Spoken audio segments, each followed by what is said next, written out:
Hi there and welcome to my channel. Today I'm going to be repairing this Nissan Qashqai J10. The windscreen wiper motors have stopped working. In a previous video I show how to check the fuse, which is a 30 amp fuse on this vehicle, to make sure that's not the problem, it's blown. But you'll find it's a common fault with these motors. The windscreen wiper motors is just on failure. They'll work intermittently and then eventually they'll fail either in the vertical position or the stop position, but they will not go on and off. So we're going to show you how to replace that. First thing I would say is there's a couple of things you'll require. Most likely you don't want to get stuck in the project halfway through. So I'm going to recommend that you get something called a windscreen wiper puller. And at the end of this video, you can look in my description page and you'll see links for it. That's one of them there. You can get fancy ones from Celia and more expensive ones, but I've just recommended a cheap one because all we're going to do is just going to pull this windscreen wiper off. Sometimes they come off quite easily, but we don't want to be stuck for the cost of £10 in this job. You're going to be saving a lot of money with this. To replace these, a motor would probably cost about £180, £60 labour charge, let's say, and £120 for the motor. You can get cheaper motors, but I'm going to recommend that you get a decent motor. And if the factory supplies many, ask them if they've got a particular model which is coming back more often for warranty returns than others, and try and get a decent one, because you don't want to be doing this twice. It's not a time-consuming process, but it is a pain doing it twice. The second thing you'll need is a thread lock, and this thread lock, what it does, it goes onto the nuts that you'll be taking off, and it just locks them in position. This stops the vibrations from rotating the locks off and creating a weakness where the vibrations, things are vibrating, because that's only going to lead to tension within the metal components and eventual failure. So thread locks, something that you need to apply to the nuts as you put them back on to basically lock them into position. So again, just buy one of these. You can use it for other things as well when you're repairing other bits and pieces in your car. Thread locks are very useful little piece of a little bottle to have in your toolkit.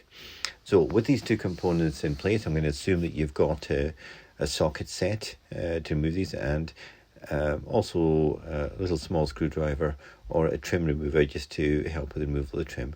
So we're going to look for, underneath the windscreen wiper blades, you'll see the handle of the windscreen wiper arms, and at the bottom you'll see a little cover, and that will cover this bolt here. So that little bolt there is underneath that. So just lift off those covers and you'll see the bolt. Now, using a socket set, you're just going to identify which socket fits on that, which I could remember. I think it's a 14mm, I could be wrong here. But you're going to remove that, and again, keep those bolts in a nice safe place, because you'll be placing them back on. With the bolt removed, you can actually see the little bit of corrosion on the arm. This vehicle's had 60,000 miles on it, so this has been used a fair bit. This is corrosion which will help to hold that windscreen wiper onto that little bolt out there. So we're going to now try to lift these off, and they may come off quite easily, but chances are they'll be stuck on quite nicely. Trying to remove them is a bit of a pain if it's stuck on, but I'm going to show you the tool that I used, which is a windscreen wiper removal tool. So this is designed just for this, and you're probably going to use it once. So I've recommended a cheap one, and you'll see it again on the links to my Amazon page, and you can purchase it there. So there it goes. It clips onto the bolt, and you're going to tighten it up, and it will just pull that bolt out from under that arm and allow the arm to be released. Now you're going to have to do this twice, because both the arms are independently attached, so the two arms will come off by screwing that. If you find it a little bit difficult, it's not budging, then whilst it's under tension, just apply a little tap to that big round lump of metal, and that little bit of vibration will cause the tension to actually release that arm altogether. And that'll be a nice little job for you to work on. But as I said, apply a little bit of tension, a little bit of tap. Don't try and force out. It will give, and when you see it give, it will be a really obvious give. Okay, so when those arms come out, the next thing you'll be doing is removing that plastic cowl which goes right across the the screen. And when you do that, you're looking, as you can see the video here, you can see just over there, I'm just going to slow-mo on this, these little holes there, and that's where the clips come off. And I think there's about 5 of them. Okay, you'll see another one there, and all you got to do is pull those off. Now, 60,000 miles, these things are going to be brittle, so you may find that they chip. Don't worry too much. You can just buy replacement sets to pop them on. Just keep one of them, and if they do come off and they do crack, then you can just get an easy replacement set. Now, when that's removed, you get access to the windscreen wiper linkage, which holds the 2 windscreen wipers together. It's in the far left, and there's the motor there, and that's the thing which in this particular case has failed.